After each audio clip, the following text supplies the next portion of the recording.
Hey, this is the Fight Nerd, and today we're joined by the maniac, Tim Sylvia. Tim, how's it going today? Okay. Now, you're preparing for a fight against the headhunter, Paul Buentello, at War on the Mainland on August 14th. How's training going for this fight so far?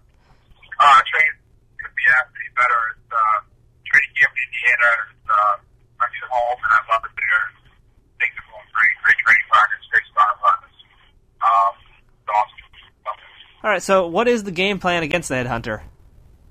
I think both of us have a perfect game plan. We can stand up and throw, and one of us is going to fall asleep.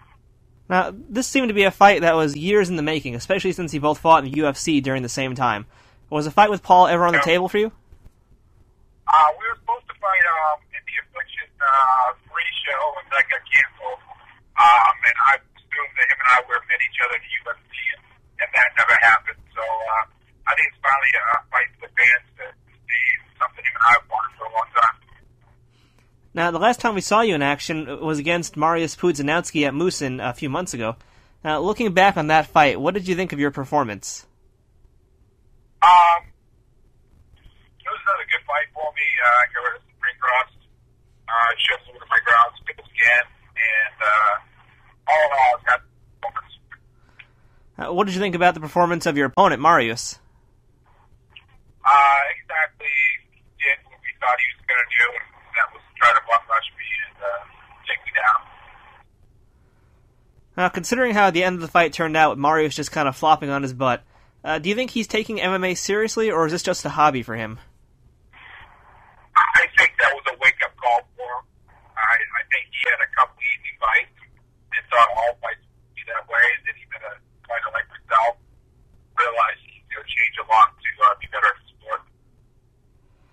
Do you think it's fair for many journalists in the MMA world to label that fight as a freak show fight due to it involving this pro bodybuilder, or was this a legitimate match worthy of recognition? I don't know. I don't really. The media, journalism, they tend to put their foot in their mouth a lot when they don't know anything about the sport. So, it is what it is. They had their opinion, I guess. He's a tough guy. Five-time world champion, man. So, he's a legitimate athlete, and I think they should have given him a whole even myself. Now, a few weeks back, Fedor suffered his first loss in over a decade against Fabricio Werdum. And you fought Fedor way back at the first Affliction show. Now, what was it like seeing Fedor lose this match, and what do you think was the biggest factor that caused this for him? I think Fedor just got, he went in for the kill a little too soon. He just got caught early in the round. He wasn't sweaty. The mission stopped. He wasn't able to come out of it. We all made a mistake. Pretty sure he'll come back, and he's just fine. Do you think it was a training thing, or do you think it was something mental for Fedor? Either one. This just happens in the sport. He hurt. I think he thought Werdum was hurt worse than he really was. And it just comes natural for Werdum to be on the ground. So as soon as he hit the ground, he just started flying submissions. That's what he does. He's a submission expert. All right, now, with Fedor's loss, many are saying that Brock Lesnar is now the top heavyweight fighter in the world. Would you agree with that statement? Bullshit. So who is number one in Tim Sylvia's mind? It's definitely not Brock Lesnar. He's definitely top 5. I don't know. I don't think you can really take Fedor out of the picture, to be honest with you. So you think Fedor's still at the top of the food chain right now? I do. We all, like I said, we all make mistakes. Brock made a big mistake against Frank Mir. He came back and capitalized on it. I think Fedor was the same situation we're having. Just came back and fought for him. Now I think he would win. Okay, I agree too with you. Now, coming out in October is the EA Sports video game, which you're going to be a playable character in.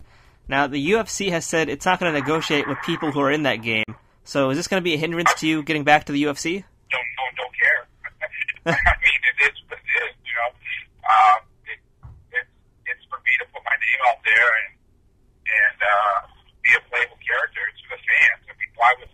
I don't understand why the UFC would say something like that. That game is for the fans, not for the UFC. It's not despite the UFC.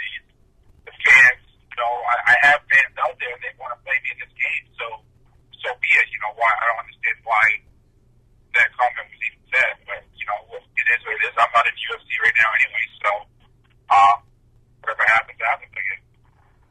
have you had a chance to actually try the game yet, or see how you look in it yet? No, I haven't.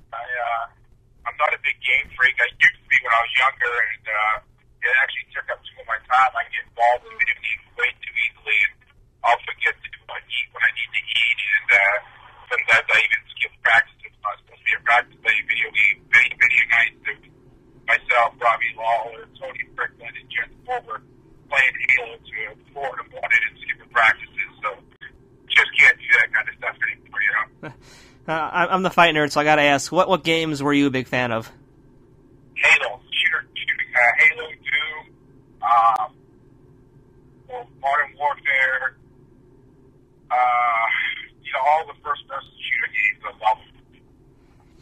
Okay. But Halo is by far the number one game in my book. Would you like to thank any of your sponsors? Always want to thank the sponsors, Warrior Wear, Affliction, Paratech. Those guys have stuck by me through and it means a lot to me. And they're still standing by me, so thank you guys. I want to thank all the fans who still support me, even though I'm not the biggest show on earth, which is the UFC. They still support me. I still have a good fan base. I appreciate it. All right, you can catch Tim taking on Paul Buentello on August 14th at 10 p.m. Eastern on pay-per-view. And check out waronthemainland.com for more info. Tim, good luck, and thanks for your time today. Thanks, Jake.